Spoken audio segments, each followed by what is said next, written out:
तो हेलो दोस्तों, आप सभी का फिर से स्वागत है मेरे इस चैनल पर जिसका नाम है बस्तर साइंस एकेडमी। और आप पुराने क्लासेस देख रहे होंगे। लेट हो रही है, मैं कवर करने का प्रयास भी कर रहा हूं ताकि जल्दी जल्दी कवर हो।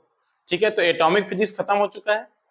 एटॉमिक फिजिक्स में जितने भी सारे क्वेश्चंस 2019 के एग्जाम में आए थे वो सारे मैं सॉल्व करा चुका हूँ। एक और क्वेश्चन बचा है 2019 का, जो ये रहा।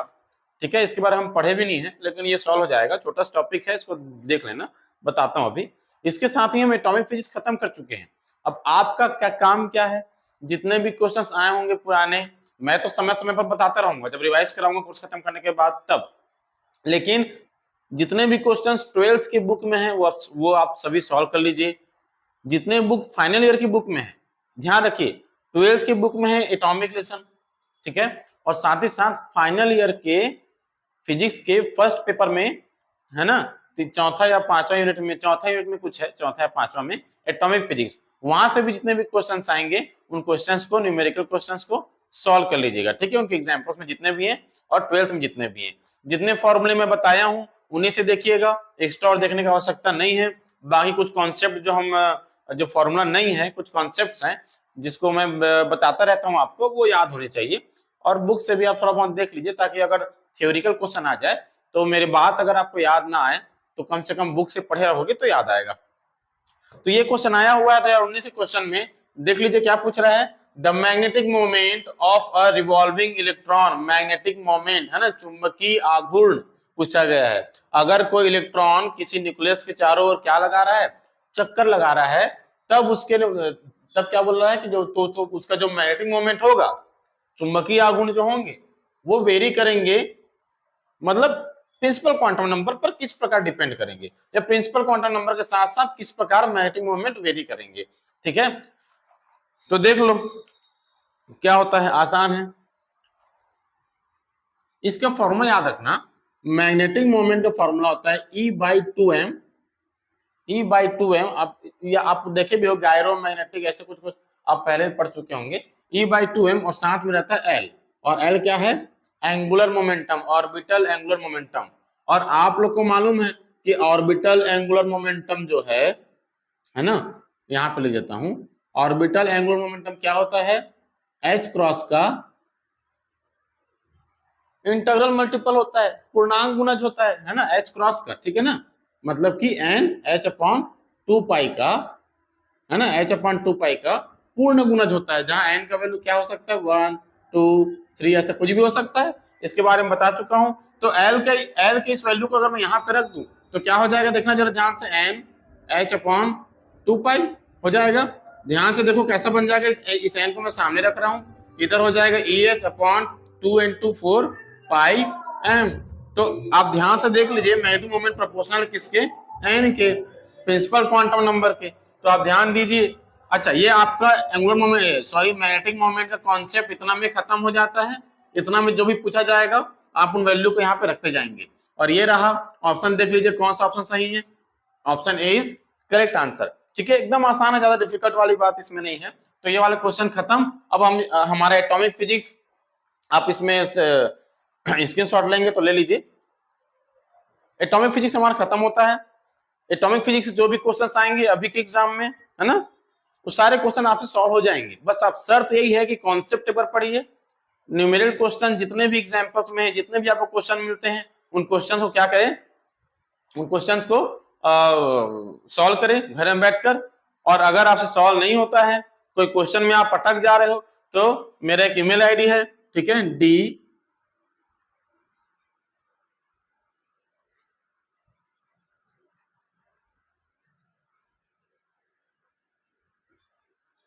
इस ईमेल आईडी में क्वेश्चन, जो क्वेश्चन आप सॉल्व नहीं हो रहा है, आप इस ईमेल आईडी में मुझे भेज सकते हैं या कमेंट में लिख सकते हैं, मैं आपको सॉल्यूशन करके दे दूंगा नेक्स्ट वीडियो में।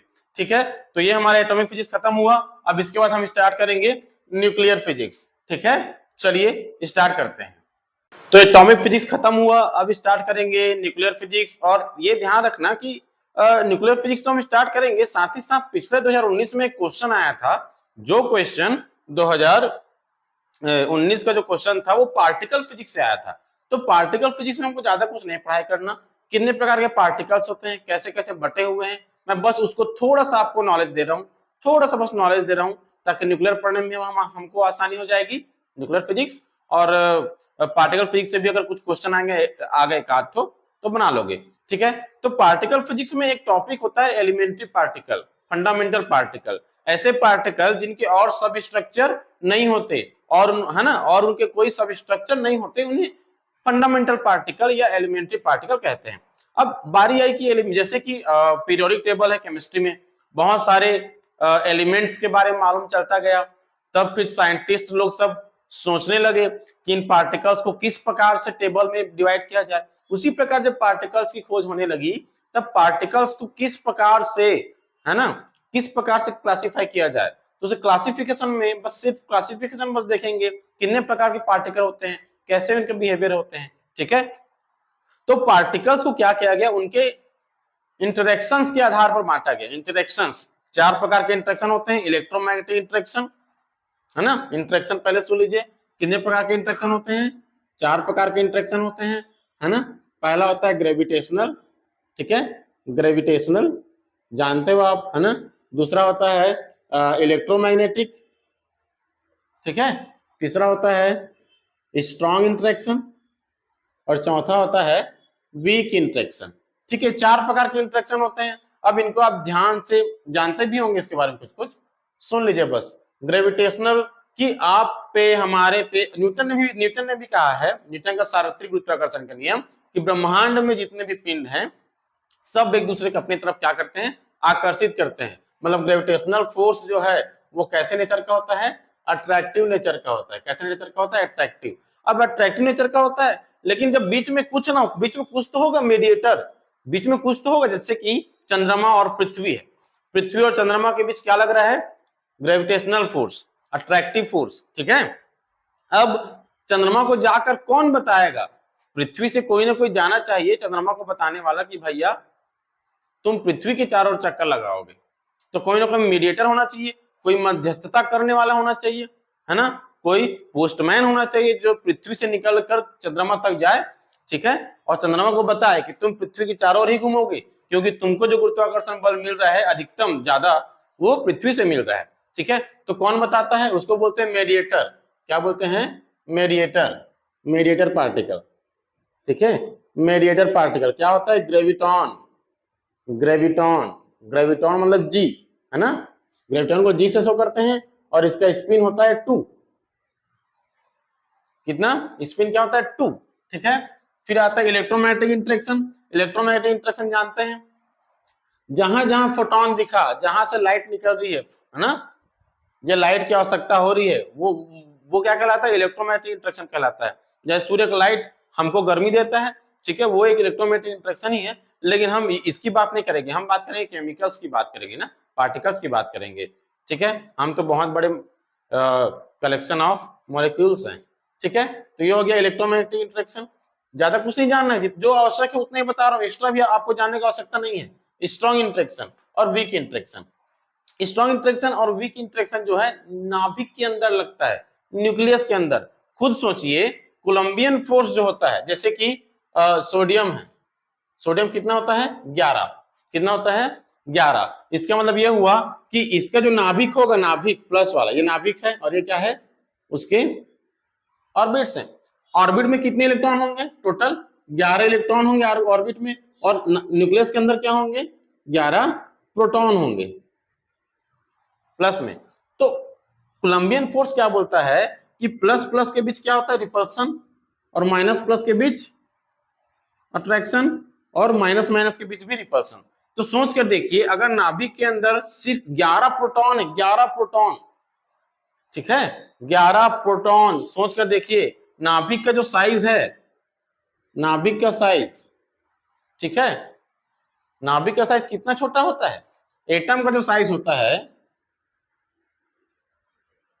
उसको 10 की घात 5 से, 5 मतलब इकाई, दहाई, सैकड़ा, हजार, 10,000, लाख, 1 लाख बार तोड़ दें, एटम को 1 लाख बार अगर तोड़ देंगे तो जो एक हिस्सा बचेगा वो साइज है किसका, न्यूक्लियस का, है ना। इसका मतलब यहाँ पे जो 11 प्रोटॉन होंगे बहुत पास पास होंगे, और पास पास होंगे तो according to Coulombian force plus plus के बीच क्या होना चाहिए, रिपल्सन होना चाहिए, ठीक है। और अगर रिपल्सन होगा तो ये जितने प्रोटॉन है सब एक दूसरे क्या करेंगे, रिपल करेंगे, धक्का देंगे, प्रतिकर्षित होंगे, ठीक है। और ऐसा करने से दो चीजें हो सकती है, या तो इस न्यूक्लियस का साइज धीरे धीरे बढ़ने लगेगा, या फिर ये न्यूक्लियर को फाड़कर, तोड़कर, है ना, या उसमें सुरंग बनाकर प्रोटॉन बाहर निकल जाएंगे।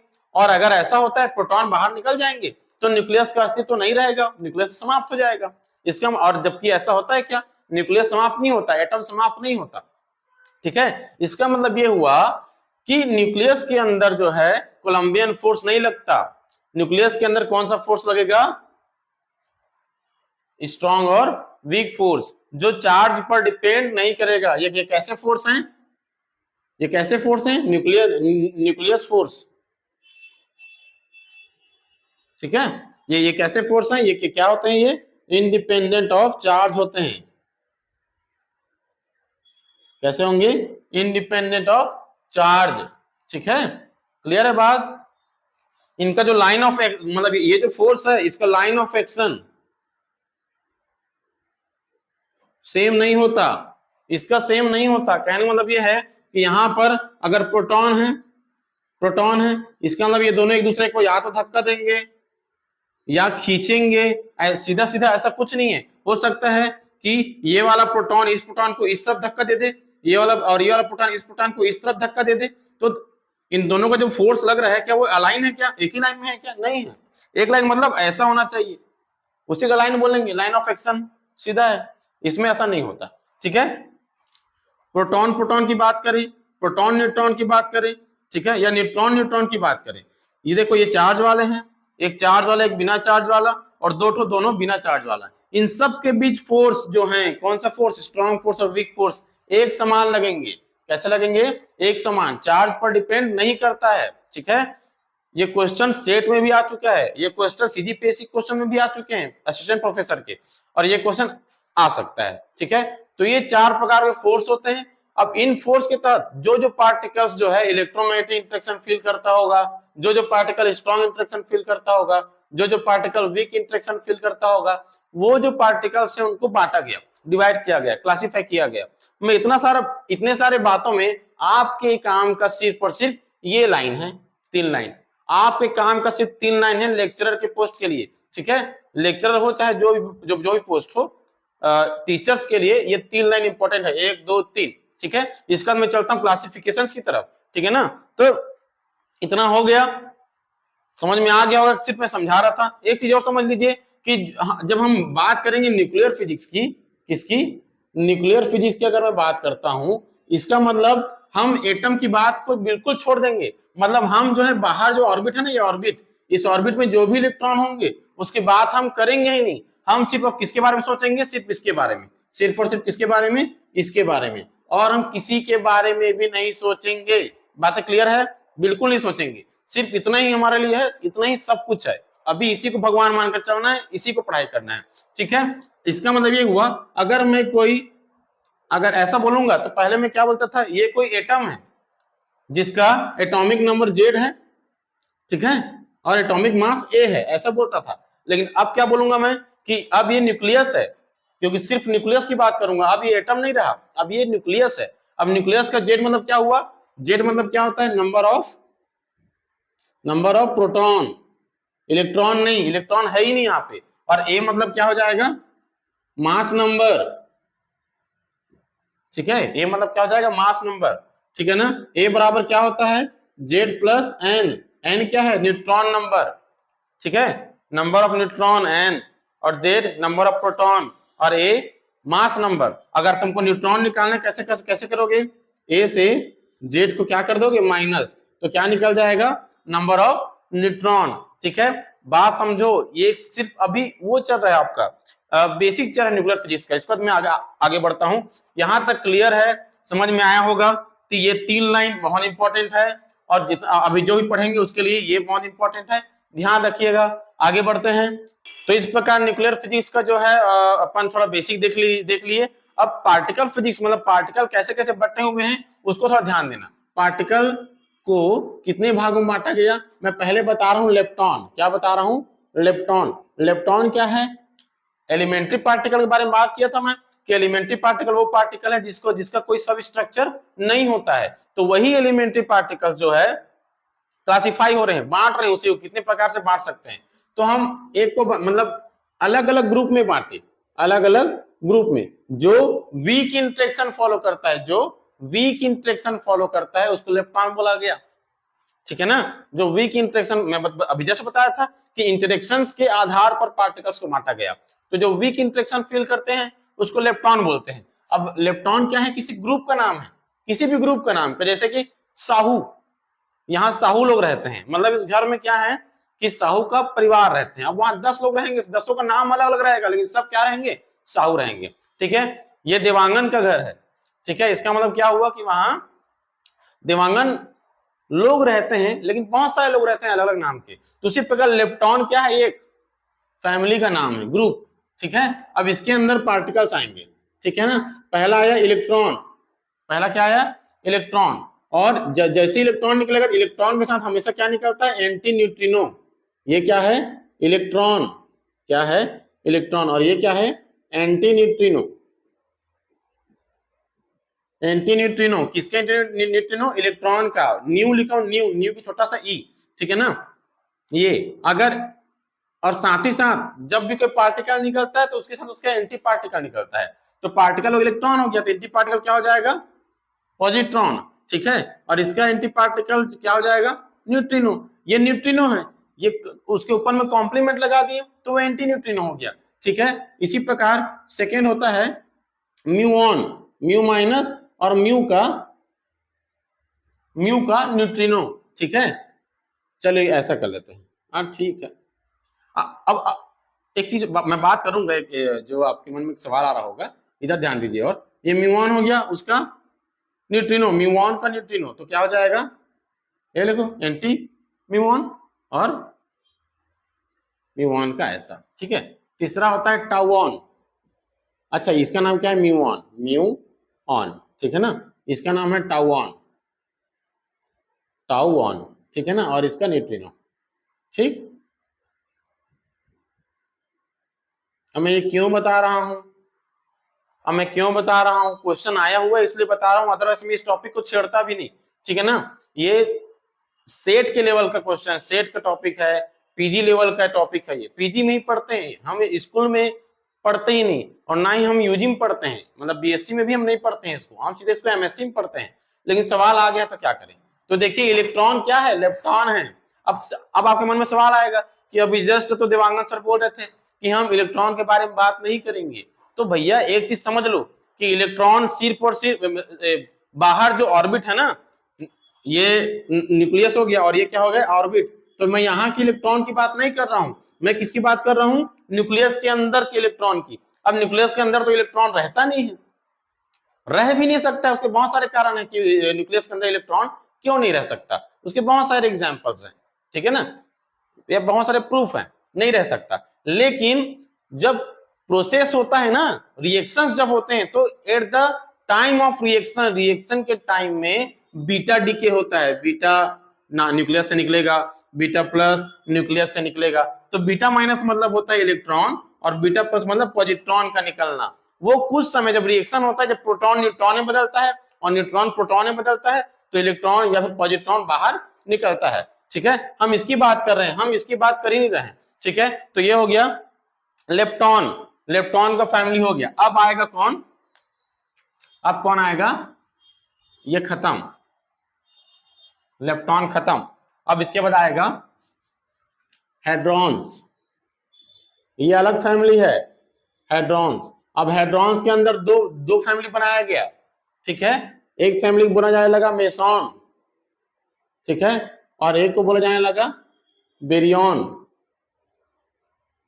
ठीक है ना, समझ गया ना, इंटरकास्ट मैरिज वाला बात हो गया तो। ठीक है, कि एक है हेड्रॉन, उसके अंदर दो फैमिली है, मेसॉन और बेरियन। मेसॉन किसको बोलते हैं, जितने बोसॉन हैं, जितने बोसॉन हैं उसको मेसॉन कहते हैं। अब मेसॉन के अंदर कौन कौन आएगा, जिसके स्पिन क्या हो, इंटीग्रल हो, 0 1 2, है ना, ऐसा कर लेता हूं, जिनके स्पिन कैसे होते हैं, 0 1 2 इस टाइप के होते हैं। इंटीग्रल जिसका स्पिन इंटीग्रल होगा वो बोसॉन होगा। जैसे कि ग्रेविटेशनल जो इंटरेक्शन था उसका मेडिएटर पार्टिकल क्या था, ग्रेविटॉन, स्पिन क्या था 2, इसका मतलब ग्रेविटॉन क्या है, मेसॉन है, मतलब बोसॉन है, boson particle.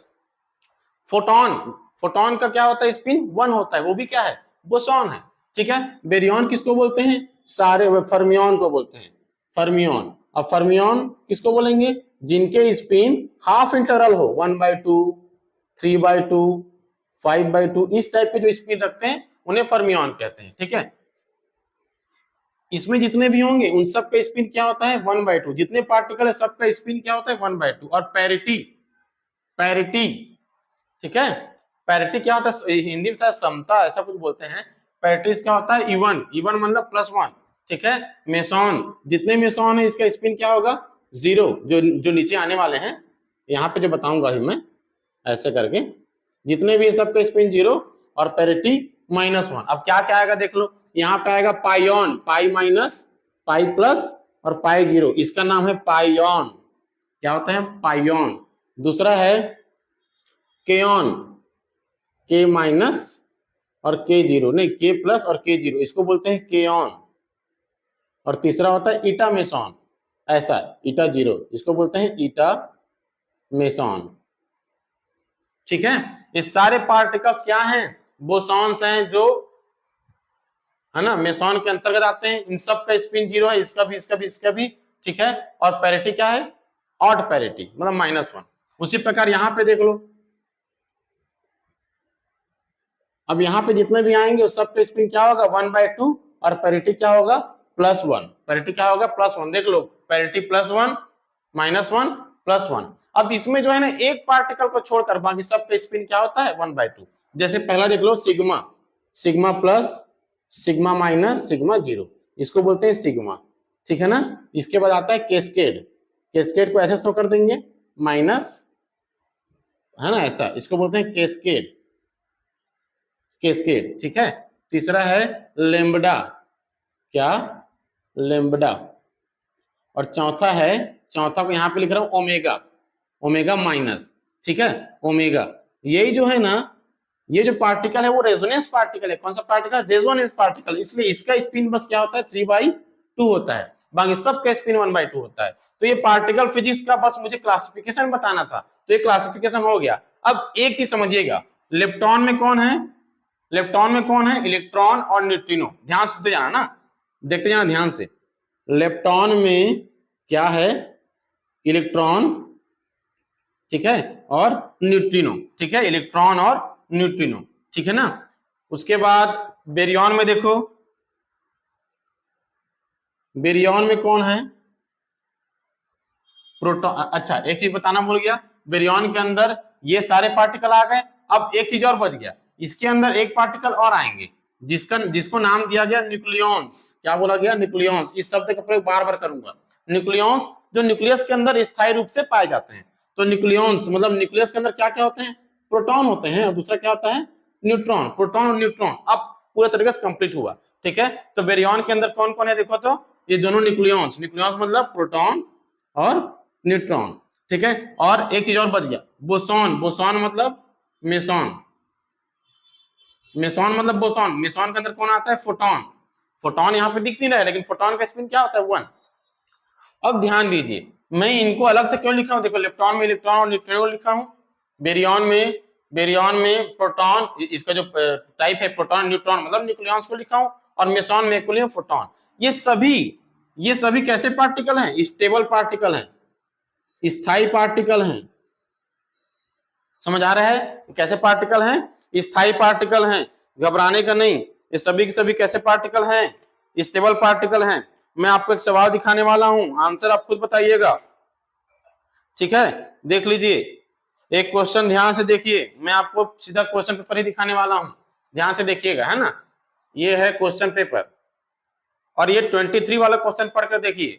The most stable particle in baryon group, मतलब बेरियन समूह में अधिकतम स्थायी कण कौन सा होगा। ऑप्शन क्या दिया है, प्रोटॉन, उसके बाद क्या दिया है, गामा कण, गामा नहीं, ये लेम्डा है, जो आपको ये दिख रहा है ना, ये क्या है, जो लेम्डा है, लेम्डा, लेम्डा पार्टिकल, जिसको मैं अलग तरीके से शो किया हूं। उसके बाद बोले न्यूट्रॉन और ओमेगा कण। अब मैं यहाँ पे आपको देता हूं, ठीक है ना। ऑप्शन क्या था, पहला था प्रोटॉन, है ना, प्रोटॉन, दूसरा था लेमडा, लेमडा, है ना, तीसरा तीसरा था न्यूट्रॉन और चौथा था ओमेगा, ठीक है, ओमेगा पार्टिकल। अब ये 4 पार्टिकल दिया, अब इनमें ज्यादा स्टेबल पार्टिकल कौन होगा। अब मैं अभी जस्ट बात किया हूं कि बेरियन के अंदर प्रोटॉन और न्यूट्रॉन दोनों क्या होते हैं, स्टेबल पार्टिकल होते हैं। लेकिन क्वेश्चन पूछा है कि बेरियन के अंदर, है ना, बेरियन समूह में अधिकतम स्थायी कौन होता है ना, बेरियन ग्रुप के अंदर क्या पूछा, द मोस्ट स्टेबल पार्टिकल। अब 2 ही पार्टिकल स्टेबल है, तो इनमें मोस्ट स्टेबल कौन होगा। इतना समझ लीजिए, किसी भी ग्रुप में जो सबसे हल्का होता है वो सबसे ज्यादा स्टेबल होता है ना। इसमें देख लीजिए, बेरियन में क्या है, प्रोटॉन जो है हल्का है, न्यूट्रॉन क्या है, ज्यादा वजनदार है, इसलिए ज्यादा स्टेबल कौन होगा, प्रोटॉन। तो अधिकतम स्टेबल पार्टिकल कौन है, प्रोटॉन, ठीक है। तो ये क्वेश्चन आया हुआ है, मैं जो है मैं जो इस क्वेश्चन को, इस पार्टिकल फिजिक्स को जबरदस्ती नहीं पढ़ा रहा हूं, क्वेश्चन आया इसीलिए पढ़ाया, ठीक है। ये आपके 12th की बुक में नहीं है, कहीं भी नहीं मिलेगा, लेकिन ये आपको मिल गया प्रॉपर से पार्टिकल फिजिक्स में डिफरेंस क्या क्लासिफाई कर सकते हैं, कैसे कैसे क्लासिफिकेशन होते हैं, मैं बता दिया। इन सबको आपको याद रखना है, किसी भी तरीके से याद रखना है ना। और ये स्टेबल कौन कौन सा ये भी बता दिया मैं, और स्टेबल कौन होगा बताया हूं, जो हल्का होगा वो ज्यादा स्टेबल होगा। तो बेरियन में कौन है, प्रोटॉन स्टेबल पार्टिकल है, तो ये भी हमारा क्वेश्चन बन गया, ठीक है। तो ये हो गया पार्टिकल फिजिक्स खत्म। अब स्टार्ट करते हैं न्यूक्लियर फिजिक्स। तो पार्टिकल फिजिक्स पूरा खत्म हुआ, उससे भी जो भी क्वेश्चन आएंगे छोटा मोटा ऐसे ही आएंगे तो बन जाएगा। अगर पार्टिकल फिजिक्स को और ब्रॉड किया गया, क्वेश्चन उसमें से और अंदर से पूछा गया, तो वो क्वेश्चन नहीं बनेंगे आपसे, इतने इतने कॉन्सेप्ट से नहीं बनेंगे। उसके लिए और अंदर से पढ़ाई करना पड़ेगा, उसके लिए फिर और लंबा चौड़ा हमारा वीडियो बन जाएगा, तो उसको भी छोड़ते हैं क्योंकि वो सिलेबस में नहीं है। जितना था जो क्वेश्चन आया हुआ है उसको देखकर मैं उतना बता दिया। अब बात करते हैं न्यूक्लियर फिजिक्स की। तो न्यूक्लियर फिजिक्स के कुछ बेसिक प्रॉपर्टीज होते हैं, उस प्रॉपर्टीज को देख लेते हैं। तो सबसे पहला ये है कि साइज क्या होता है न्यूक्लियस का। तो आप न्यूक्लियस का साइज बोलो, साइज मतलब क्या होता है, पूरा लंबाई चौड़ाई ऊंचाई, है ना, लेंथ विड्थ और हाइट, ये तीनों मिलकर ही तो क्या बनाते हैं, साइज बनाते हैं, ठीक है। इसका मतलब लेंथ विड्थ और हाइट मतलब क्या हो गया, वॉल्यूम। तो क्या हो जाएगा, volume of nucleus is proportional to mass number. क्या, मास नंबर। किसी भी न्यूक्लियस का साइज जो है उसके मास नंबर के डायरेक्टली प्रोपोर्शनल होता है। मास नंबर बढ़ेगा तो न्यूक्लियस का वॉल्यूम बढ़ेगा, ठीक है ना। देखते जाओ, ध्यान रहे, मैं न्यूक्लियस का वॉल्यूम बढ़ेगा बोल रहा हूँ, डेंसिटी नहीं। डेंसिटी के बारे में अलग से बताऊंगा, घनत्व के बारे में अलग से बताऊंगा। तो ये वॉल्यूम, तो volume proportional to mass number, ठीक है। अब वॉल्यूम का फॉर्मूला क्या होता है, क्योंकि न्यूक्लियस को क्या माना गया, एक स्फीयर माना गया, एक गोला माना गया, है ना। तो गोले का वॉल्यूम क्या होता है, 4/3 पाई आर क्यूब प्रोपोर्शनल टू ए, ठीक है ना। इसको मैं कैसे लिख सकता हूं, आर क्यूब, प्रोपोर्शनल का सिंबल है, 4/3 पाई को मैं, चलो एक काम करते हैं, बराबर बराबर कोई ना कोई कांस्टेंट मान लेता हूं के, ठीक है। अब ध्यान से देखिए, आर क्यूब ये सब उधर उधर चला जाएगा, 3k/4 पाई इंटू ए, ठीक है ना। अब ये पूरा पूरा कांस्टेंट है, दिख रहा होगा, इसको क्या मान लूंगा मैं, आर नॉट। क्या मान लिया, आर नॉट, है ना। लेकिन पहले पहले एक और काम कर लेते हैं, आर क्यूब, ये जो क्यूब है ना उसको उधर ले जाएंगे, तो 3k/4 पाई की पावर में क्या हो जाएगा, 1/3, और ए की पावर में भी क्या हो जाएगा, 1/3। अब जो यहाँ पे जो कांस्टेंट हम दिखाई दे रहा है उसको मैं क्या मान लूंगा, एक नया कांस्टेंट मान लेता हूं, क्या मान लेता हूं, आर नॉट। आर नॉट किसको मान रहा हूं मैं, 3k/4 पाई की पावर 1/3। अब आर नॉट को मैं यहाँ पे रखूंगा, कैसे दिखाई देगा ये, r equal to r nought a की पावर 1/3। आर क्या है, आर क्या है, रेडियस ऑफ न्यूक्लियाई, ठीक है। आर नॉट कांस्टेंट है, आर नॉट का वैल्यू क्या होता है, ठीक है, 1.2 फर्मी से लेकर 1.4 फर्मी के आसपास होता है। लेकिन जब भी एग्जाम में कोई भी क्वेश्चन पूछे, आप आर नॉट का वैल्यू क्या ले लेंगे, 1.2। फर्मी मतलब क्या होता है, -15 मीटर। ठीक है, ध्यान रखें। तो कभी भी कोई भी क्वेश्चन सॉल्व करना हो, आर नॉट का वैल्यू आप क्या रखेंगे, ये रखेंगे, लेकिन लेकिन ध्यान रहे यूनिट का। ठीक है, तो ये बहुत इंपॉर्टेंट फॉर्मूला है, ये किसी भी न्यूक्लियस का आपको रेडियस निकालने बोले आसानी से निकल जाएगा। ठीक है, जैसे कि मास नंबर 27 किसका होता है, द्रव्यमान 27 किसका होता है, बताओ। मैग्नीशियम का कितना होता है, 24। मैग्नीशियम में क्या क्या आता है? एल्यूमिनियम में क्या होता है, 27, है ना। और उसका एटॉमिक नंबर कितना, एल्यूमिनियम का होता है 13 और 27। ठीक है, एल्यूमिनियम का होता है 13 और 27। मैं एल्यूमिनियम न्यूक्लियस की बात कर रहा हूं, यहाँ पे इलेक्ट्रॉन है ही नहीं। यहाँ पे देख पा रहे हो मास नंबर कितना दिया है, 27, प्रोटॉन नंबर 13, है ना। तो न्यूट्रॉन नंबर कितना हो जाएगा, 27 में 13 को माइनस कर दो, कितना बचेगा, 14। तो ये तो मैं इसको जानबूझकर निकाल के दिखाया हूं आपको ताकि आप सीख जाएं, तो ये समझ में आ गया होगा। अब देखो मैं रेडियस निकाल रहा हूं, एल्यूमिनियम के न्यूक्लियस का रेडियस निकाल रहा हूं, कैसे निकलेगा देखना। R इक्वल टू रेडियस निकाल रहा हूं एल्यूमिनियम का, आर नॉट का वैल्यू में क्या यूज करूंगा बोला हूं, 1.2 फर्मी, है ना, मतलब 10 to the power -15 metre. R nought की जगह क्या यूज किया मैं, ये ए की जगह क्या आ जाएगा, 27। 27 क्या है, 3 की पावर 3 की पावर 1/3। 27 को मैं ऐसे लिख सकता हूं क्या, है ना, 27 is equal to 3 into 3 into 3, मतलब 3 की पावर 3 लिख सकता हूं ऐसा ही। ठीक है ना। अब ध्यान से देखिए, ये 3 और ये 3 कट जाएगा तो क्या बचेगा, R equal to 1.2 into 10 to the power -15 into क्या बच गया, 3 से मल्टीप्लाई करो 6 3 और 10 टू पावर -15 को हटा दो क्या आ जाएगा, फर्मी।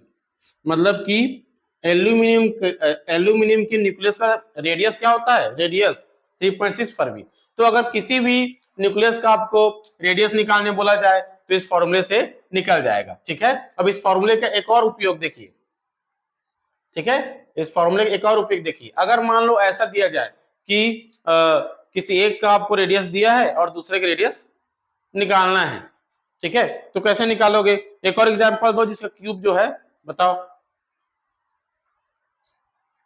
64 किसका होता है, किसका होता है, कोबाल्ट का, किसका होता है। चलो एग्जांपल लेता हूं मैं, इसको मिटा देता हूं।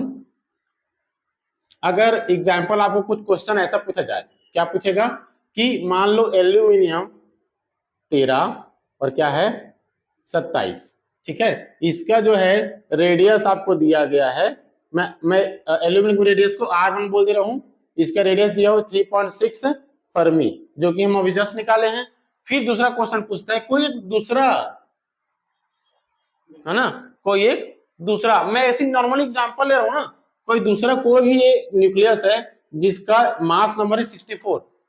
क्या है मास नंबर, मैं अपने सहूलियत के लिए 64 ले रहा हूं, आपको कुछ ही पूछा जाए। ठीक है, 64। ठीक है, इसका रेडियस कितना होगा, तो कैसे निकालेंगे हम, देखो इस फॉर्मूले देखो, एल्यूमिनियम के लिए अगर यूज करूंगा तो R की जगह क्या हो जाएगा, R1, R नॉट, तो R नॉट कांस्टेंट है, और A की जगह क्या हो जाएगा, A1 की पावर 1/3। इसी प्रकार अगर मैं इसके लिए यूज करूंगा, है ना, ये किसके लिए था, इसके लिए, अब इसके लिए यूज करूंगा कैसे हो जाएगा, मैं मान लूंगा R2, R नॉट तो कांस्टेंट है, और A2 की पावर 1/3। अब दोनों डिवाइड कर दो तो R1/R2 बराबर हो जाएगा A1 अपॉन A2 की पावर में 1/3। तो ये क्या है, ratio of two nucleus, ratio of the radius of two nuclei. ठीक है ना, किसी भी दो न्यूक्लियस के रेडियस का क्या है, ये अनुपात है। ठीक है, इससे हम निकाल सकते हैं, R1 का वैल्यू दिया हुआ है 3.6, R2 का वैल्यू हमको निकालना है, A1 का वैल्यू दिया हुआ है 27 और A2 वैल्यू दिया है क्या, 64। इसको हम, इसको 3 का पावर 3 और ये 64 क्या हो जाएगा, 4 की पावर 3 और पावर में 1/3, है ना। 3 को 3 बार करेंगे 27 और 4 को 3 बार करेंगे तो 64। ठीक है ना, तो क्या हो जाएगा, ये और ये कट जाएगा, तो 3/4 इधर हो जाएगा 3.6 अपॉन R2।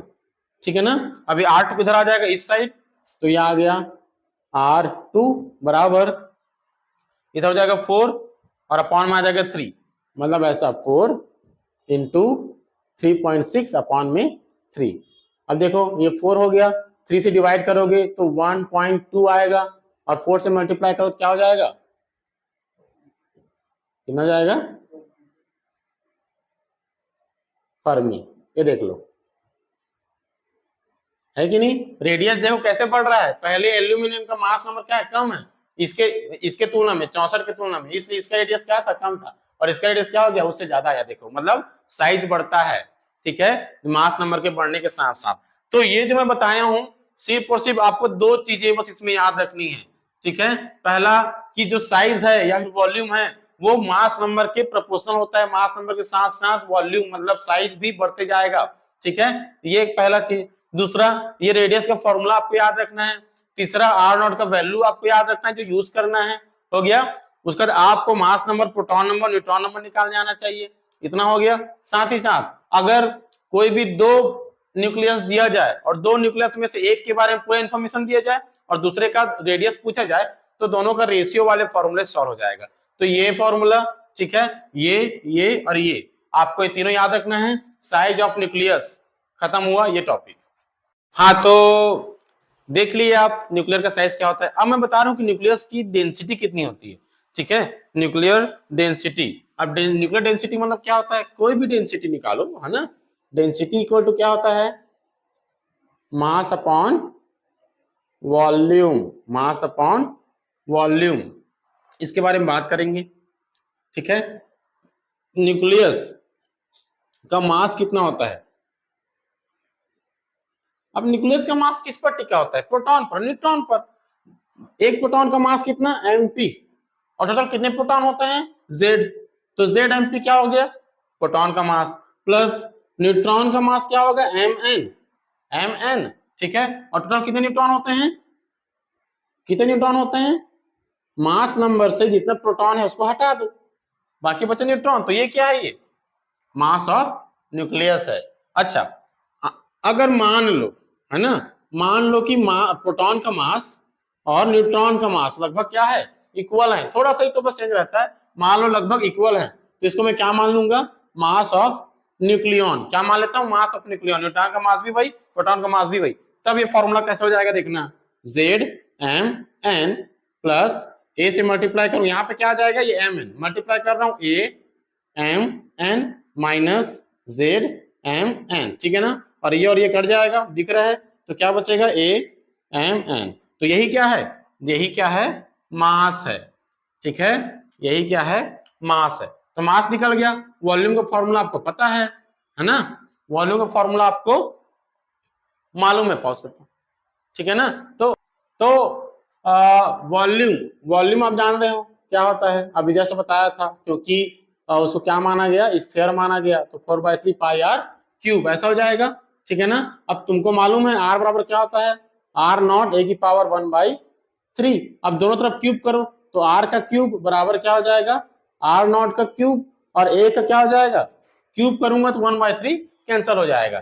तो आर क्यूब का वैल्यू ये आया, इसको मैं यहाँ पे रख दूंगा, यहाँ पे, तो वॉल्यूम क्या निकलेगा, क्या निकल जाएगा, 4/3 पाई आर नॉट का क्यूब और ए निकल गया। अब दोनों वैल्यू को, मास और वॉल्यूम को यहाँ पे रखूंगा, डेंसिटी जो था, डेंसिटी उसको मैं किसे शो कर रहा हूँ, रो से, रो, ठीक है, रो।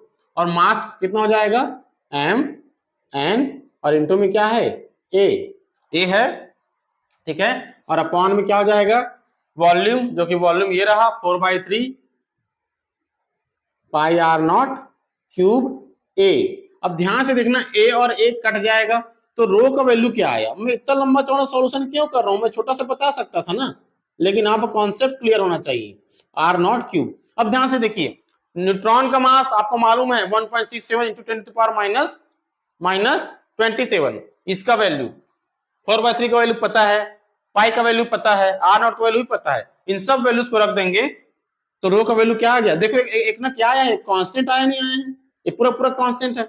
वैल्यू रखोगे, वैल्यू अगर रख दोगे लगभग 10 की घात 17 किलोग्राम पर मीटर क्यूब, 10 की घात 17 किलोग्राम पर मीटर क्यूब। ध्यान रखें, ठीक है ना, ध्यान रखें, जब मल्टीप्लाई करोगे ये आ जाएगा।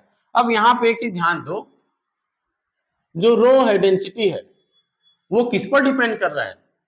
हैं? किस पर डिपेंड कर रहा है? इंडिपेंडेंट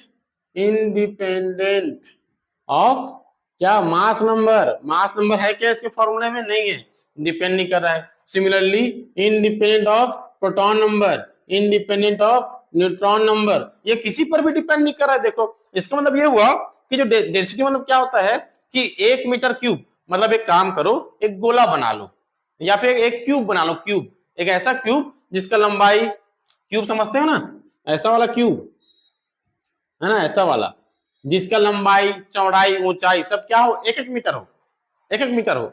और उस मतलब कितना बड़ा बॉक्स बनेगा? लगभग इतना बड़ा बॉक्स बनेगा, इतना बड़ा बॉक्स बनेगा ऐसा। इस बॉक्स के अंदर क्या करो, न्यूक्लियॉन्स को भरते जाओ। न्यूक्लियॉन्स मतलब प्रोटॉन न्यूट्रॉन को भरते जाओ, भरते जाओगे भरते जाओगे भरते जाओगे, तो सिर्फ इतना बड़ा बॉक्स का वेट कितना हो जाएगा? 10 की घात 17। कोई नहीं उठा पाएगा, ठीक है। 10 की घात 17 इतना वेट को उठाने वाला मशीन भी शायद नहीं बना अभी तक, ठीक है।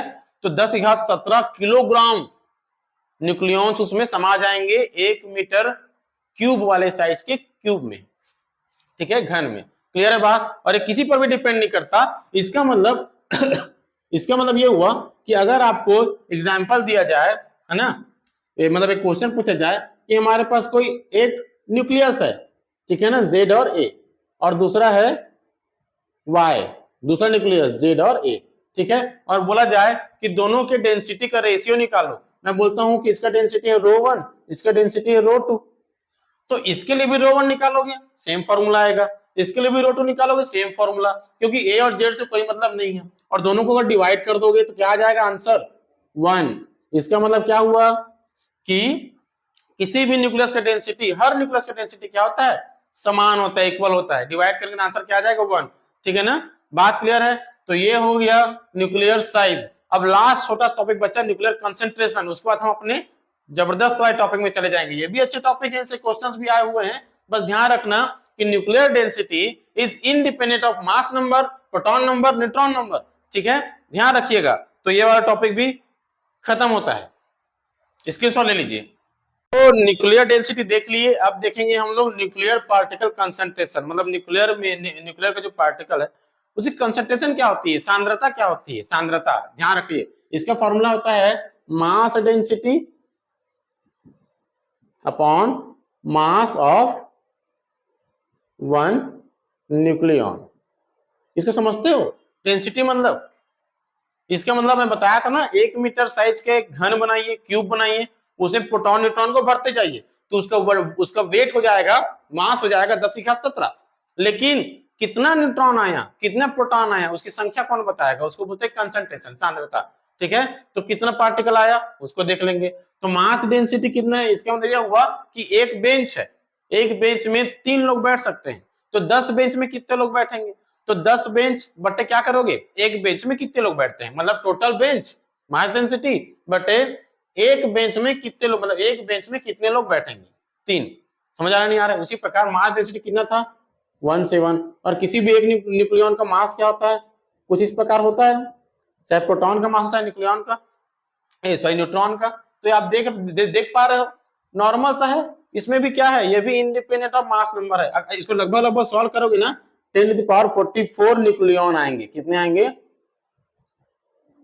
न्यूक्लियॉन्स पर मीटर क्यूब, ठीक है। यही क्या है? कंसंट्रेशन। अब कंसंट्रेशन सांद्रता को किससे शो करेंगे?